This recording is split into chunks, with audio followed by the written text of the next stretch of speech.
all the shows go.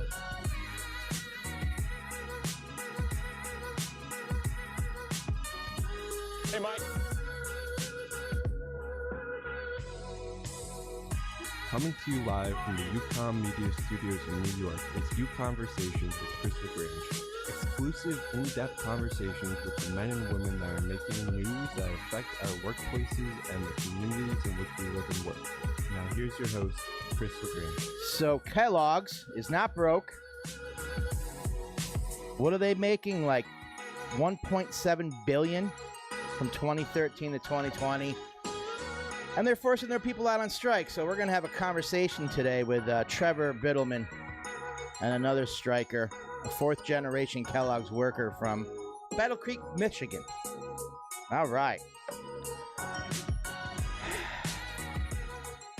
So Trevor is going to be on with us in just a few minutes with another striker. And we're changing formats a little bit, guys. With me is know-it-all frickin' Brian, as usual. Brian! And, boy, you have no energy. Are you okay? I mean, that read was awful.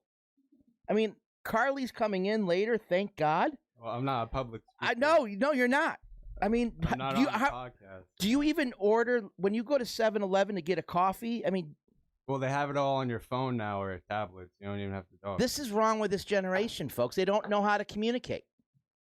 I mean, I'm so unexcited for this new format. Actually, I lie. That was my excited voice, too. You got to sound like that. We'll get... Well, it'll be better, folks, next week. But here's the real challenge, right? My little boy loves cereal. I mean, I can make him a filet mignon with some scalloped potatoes and some green beans that I grew in my tiny little garden. He'd rather have Frosted Flakes. He's a little athlete. My daughter, too. Now, I'm lactose intolerant, so, I mean, I have milk. I look pregnant. But that's between me and God.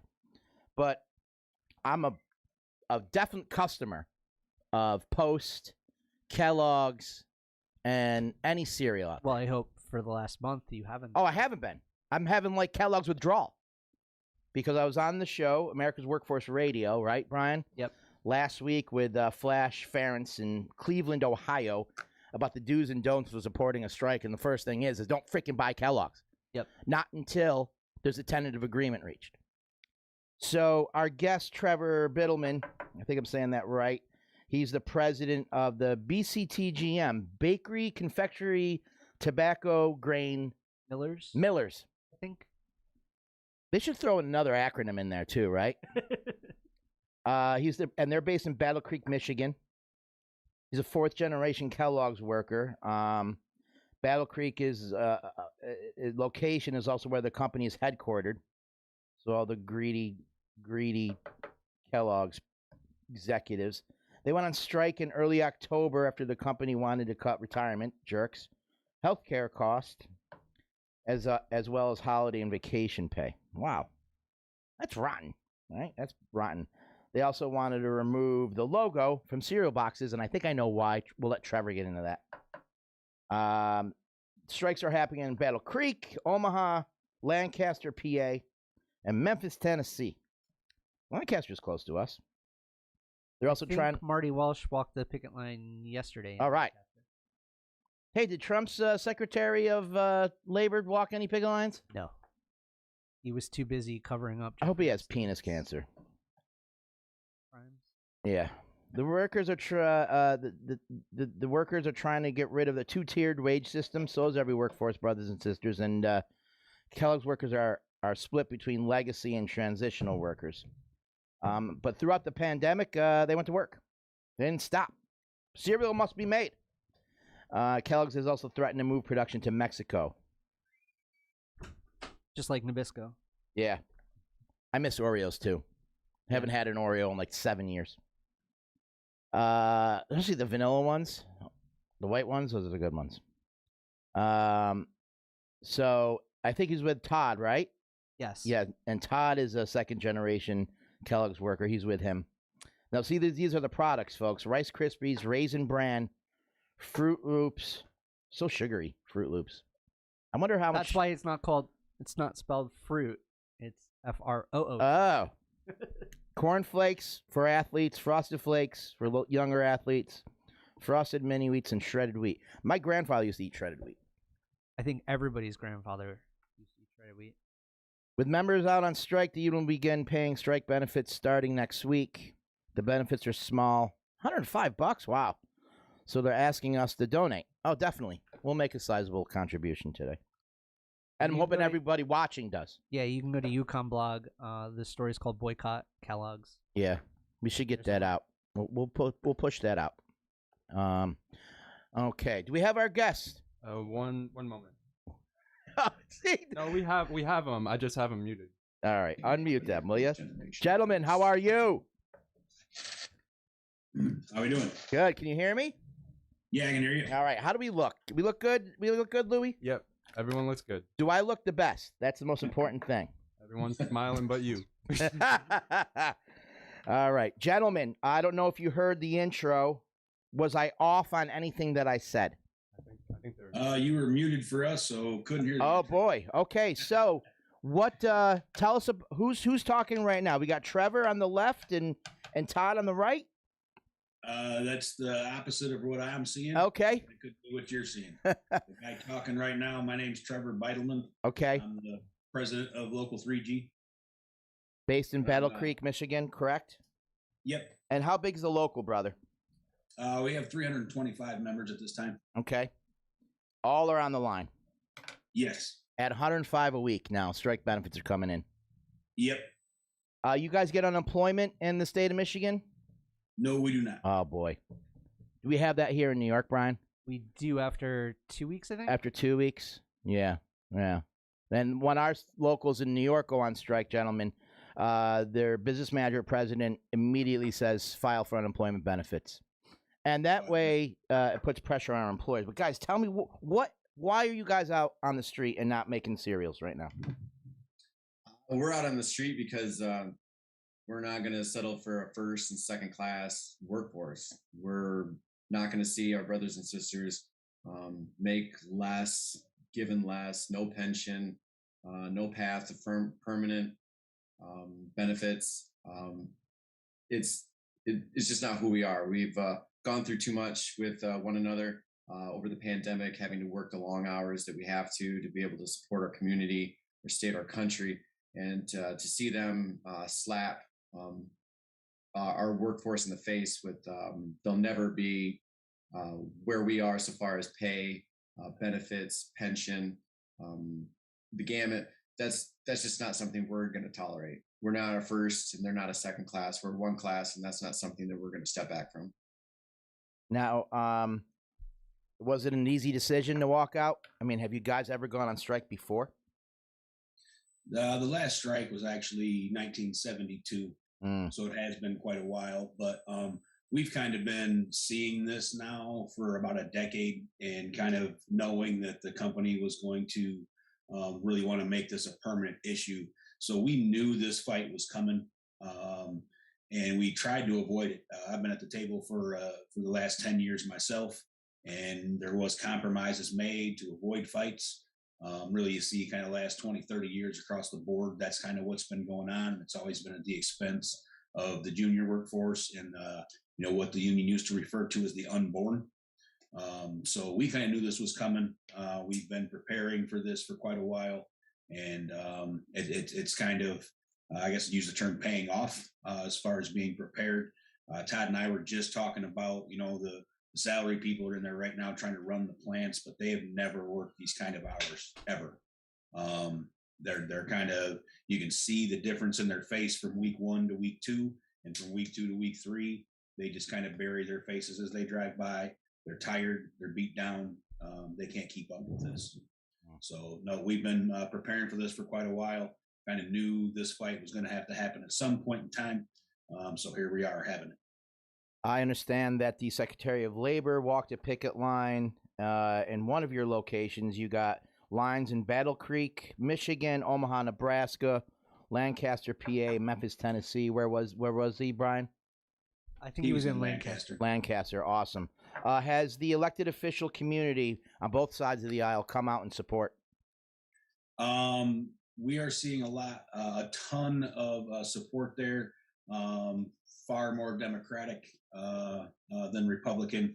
But we have had even some Republicans reach out, and any of that support is welcomed. It's a bipartisan issue here that we're actually taking on, in our opinion. And when you look at, both households working 60 hours a week, living paycheck to paycheck, I don't really view that as a political issue. No. So we take all the support. We welcome all the support. But yes, it has been a far more Democratic support currently. Bernie Sanders has actually gave us pizza out on the line. He sent people out to the line. His group gathered a large donation for each location to be sent. We've had a lot of the state senators come in and be part of what we're doing. So the support around that has all been amazing.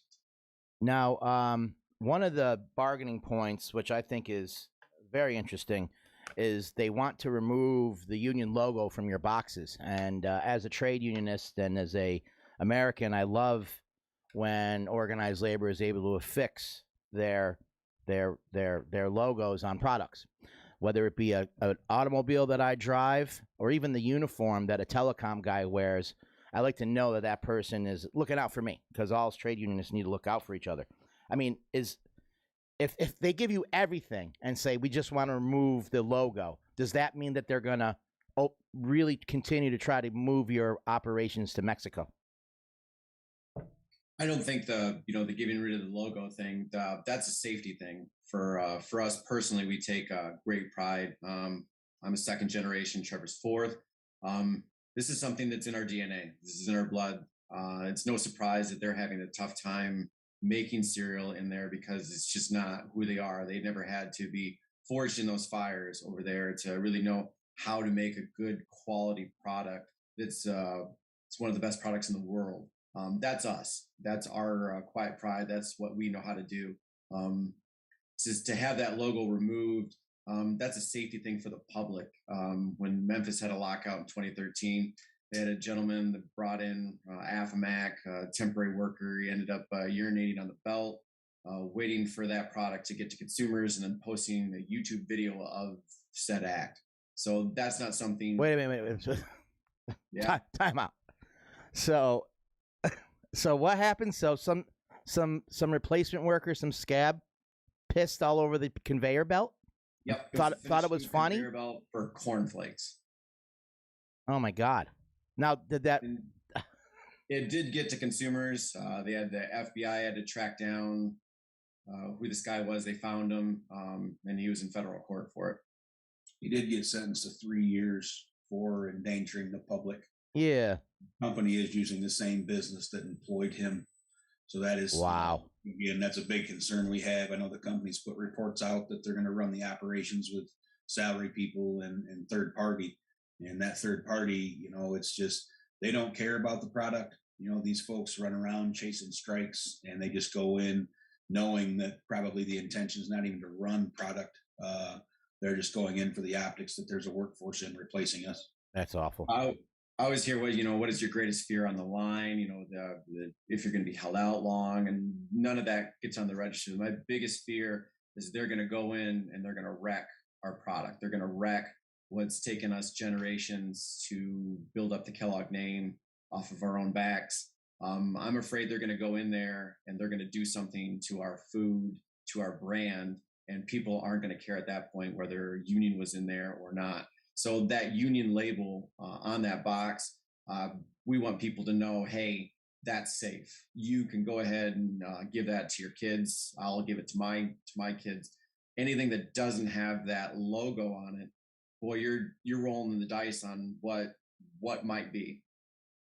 Wow, that's excellent, gentlemen. We got to make sure that people hear that message. That's the story behind the story, which we talk about all the time. Kudos to you guys for working hard during the pandemic. You weren't the only workforces, you know that, but you're not looking for a handout. You're looking for what's fair.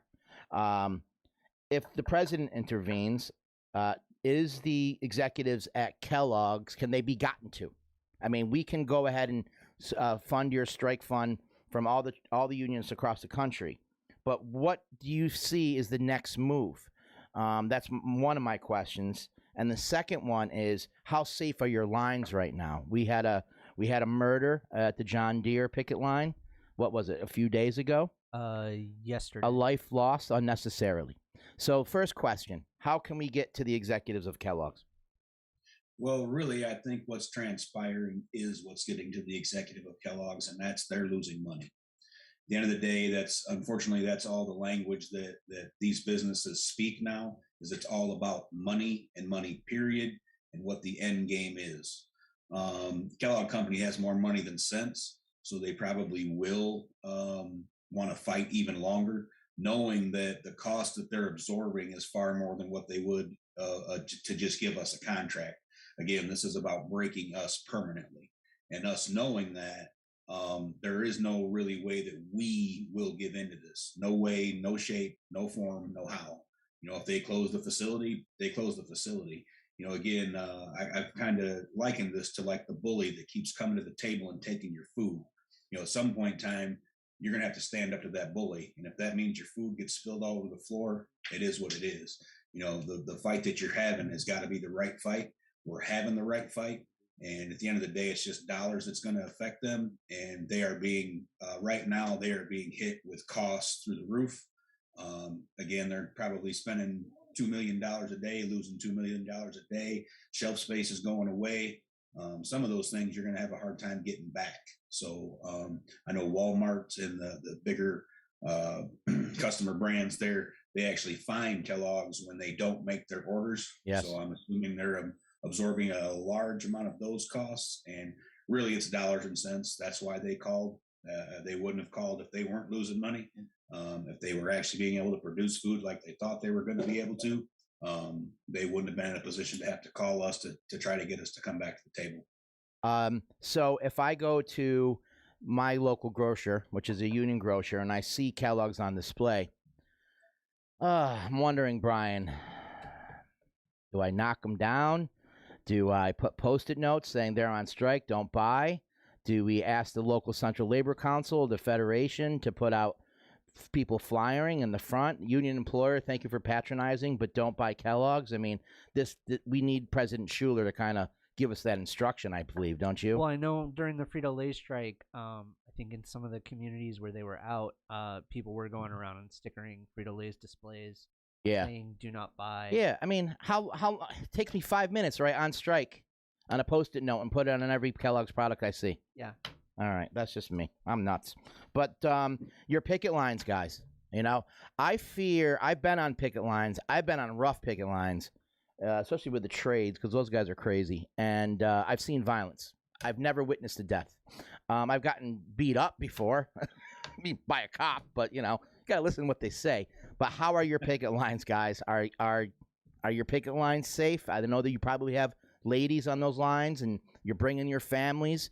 I think that's an excellent optic. Teach your kids this is what being an American is all about. When you are addressing a grievance, participate in the democratic process, and walking a picket line is one of them. How are your picket lines? I've been out on the picket lines. I think I've missed maybe 3 days since the start of it. And it's super positive. And a huge shout out to our community for driving by, honking, stopping, and giving us coffee, things to eat, sustaining us. I think it's we had a guy from the AFL-CIO say it's one of the more loud picket lines in the sense of people honking and supporting us.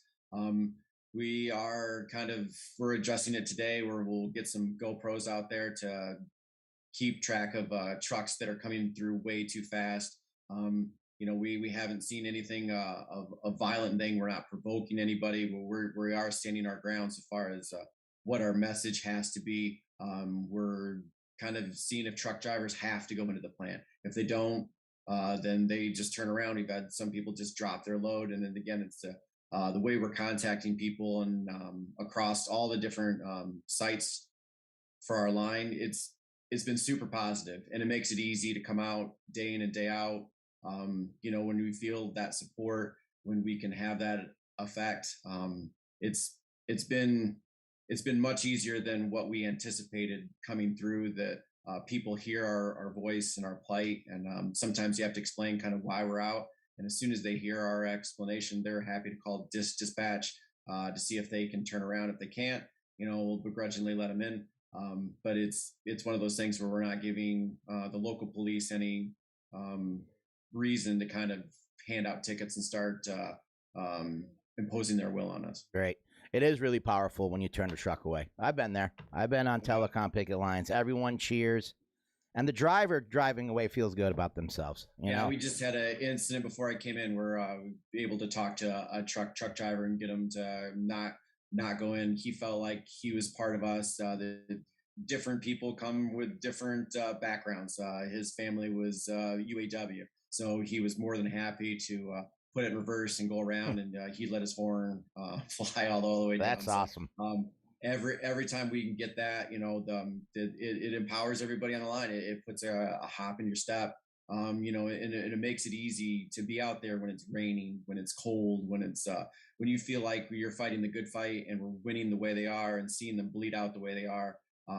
It's stronger now than it was the first week we went out. Gotcha. Now, I don't think I have any more questions, Brian. I mean, we hit the nail on the head, right? Yep. Don't buy Kellogg's until there's a tentative agreement. The only way to hurt these guys is to not to buy it because they only care about money. Elected officials are getting involved. The community is getting involved, and the picket line is positive, and they are turning guys away. I just wish that President Biden would just make a call right now, maybe just fly into Battle Creek, stop by the picket line, and go walk into the executive and be like, what are you doing? Yeah. Without all the crap going on in this country, my kids need their cereal. Plain and simple. With that being said, I must say Marty Walsh coming out to support, that's really an unprecedented thing. I do believe that's the first time the Secretary of Labor's been on a picket line ever. So I'm kind of in the same boat with you. I think it'd be awesome to see Biden, but kind of the more I ask, there seems to be quite a bit more red tape for him to get involved there. So really the next best thing to send to Lancaster was Marty Walsh. I did kind of joke with the group out there that they didn't quite get me, so sorry about that, but they did get a pretty important guy there. All right. Well, gentlemen, I pray to God that this ends soon. The holidays are coming. Thanksgiving's coming, Black Friday. And there's a lot of turmoil in this nation of ours right now. And we're trying to finally see the end of the light in the end of the tunnel was pandemic. And to me, you guys are heroes. Thank you. All right, so thank you for being with us. We're going to push this out, share this out on your social media, and we're going to get people to give you some money. I'm going to make a sizable contribution to your fund today. All right, sounds all good. right, thanks, God. All right, good luck. Godspeed. All right, take care. Bye-bye. Wow, pretty emotional right there.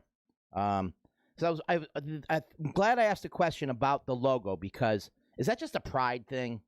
Is that just an ego thing? And the brother, I don't know if it was Trevor or if it was Todd, literally said this is a safety thing. Yeah. And tell him the pee on the conveyor belt story. Oh my God. Yeah. Oh my God. Skip, you left something on the printer. Can you bring it down real quick before we end this program? Also. Well, and it's just like when you buy a car and you see that UAW thing, you know that it not only supported a job in the United States, but it was made the right way. Yeah. It wasn't made by somebody over the border or something where they have different standards. Yes. And, they say things are as American as apple pie and Chevrolet, but also Kellogg's. Yeah. It's an American icon. I mean, people in Japan and China and Indonesia line up around the block to get a box. Yeah. I mean, these guys know what they're doing. Well, and it's like Kellogg's. How long have you worked with a union? You've been around, 100 years? You've probably had a union 90 of those years. So, get back to the bargaining table. Yeah. You know what you're doing. And get it done. And you know what? I can't promise you this, wherever camera's on me right now. I can't promise you this, but I think that the president is going to get involved in some shape, form, or manner. And unlike the idiot before him, he's following rule of law. What can and can he not do? What precedent will he set? I mean, he's the most progressive pro-union president we've ever had. The fact that there are trade unionists say "Go Brandon" is a shame on the unions that they come from. I mean, how dare you guys? You have any idea what you're talking about? All we're asking you to do is get a frickin' flu shot, you little pussies. Holy crap. Your rights aren't being trampled. Went to a completely different topic. Yeah. Well, that's for next week's show. But Well, anyway. I think presidents do like to wait until about a month, 5-6 weeks in before they start to intervene. Because we know Obama intervened during the Verizon strike. Yep. I think it was a GM strike back when Bill Clinton was president that he got involved in. So they like to kind of let the union and the company figure it out before they'll get involved. Gotcha. All right, we're done for this segment of You Conversations with Chris LaGrange. We're just gonna leave right with words from our sponsors and a few PSAs. So let me leave you with these words, folks. All right, Louie, you ready to go? Where's my going away music? You got it coming? There it is. That's not it, but we'll use this one this week, all right? Remember, folks, the only life worth living is a life in service to others, all right? Be your brother's keeper, and, of course, America works best when we say union yes.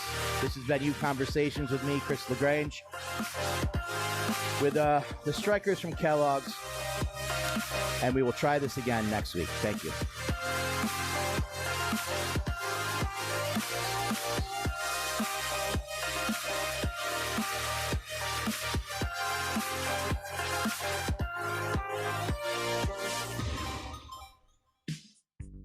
Did you read that story on Yukon Blog? Yukon Blog is America's fastest growing daily news service, delivering news on progress, sports, entertainment, current events, and workplace politics. Our team of writers and trusted sources weed out the bullshit and get you the stories that you need. With a weekly email and a daily workweek text, you can't find content like ours anywhere else. Designed for the busy activists on the go, that's yukonblog.com. yukonblog.com. Meet Larry. Larry runs a union, and he's dedicated his career to helping his members fight for better wages and working conditions. However, Larry has run into a problem he can't solve: effective communication with both his members and the public, which is crucial for the success of his organization. But Larry often struggles to effectively engage the members and get the message across. And that's where we come in. Introducing UCOM, a full-service communications firm that helps the labor community communicate more efficiently and effectively with their members and the public. UCOM specializes in all forms of digital communication, which makes us a one-stop shop for everything that unions need. We are here to ensure that messages that our clients need to send get out using the best mediums possible. But we do not only rely on our client's message, we also help craft them with the help of industry connections, internet user data, experience, and proven methods that work. We also help clients with all their marketing needs, from branding ads to large and small-scale media buys. We build custom websites and write, edit, and manage email newsletters, mass texting, graphic design, and strategic communications. In short, we help unions get their message out as efficiently as possible. Visit ucomworks.com to learn more, or call 631-647-9500 to get started today. Brothers and sisters, it's time. And I know you can feel it. 2. Let's fight for those who fight for us. 3. You see, something's happening in America.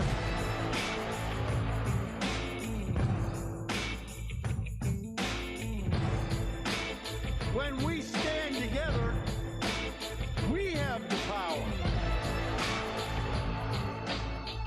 I'm getting the COVID-19 vaccine out of fear and out of hope. I'm taking the COVID-19 vaccine because I was fortunate enough to survive it. Trust me, you don't want what I had. No one should have to go through such suffering. I beat cancer twice, and I am a COVID survivor. Our community has been devastated by this virus. The best way to save Black and brown lives is to get as many people vaccinated as possible. I'm getting vaccinated because that is the only way we can get out of this moment. To show my community that it is safe. For my patients and my family. My wife and our future child. And for my grandkids. All my fellow New Yorkers. It means an awakening for the city that was never supposed to sleep. And I'm getting the COVID vaccine as soon as I can. Because I do not want anyone else to lose a loved one the way that I did. That's why I was vaccinated. I'm getting vaccinated because I'm ready to not be afraid. With the vaccine, there's fight can finally come to an end. Roll up your sleeves, New York. We're in this together. Together.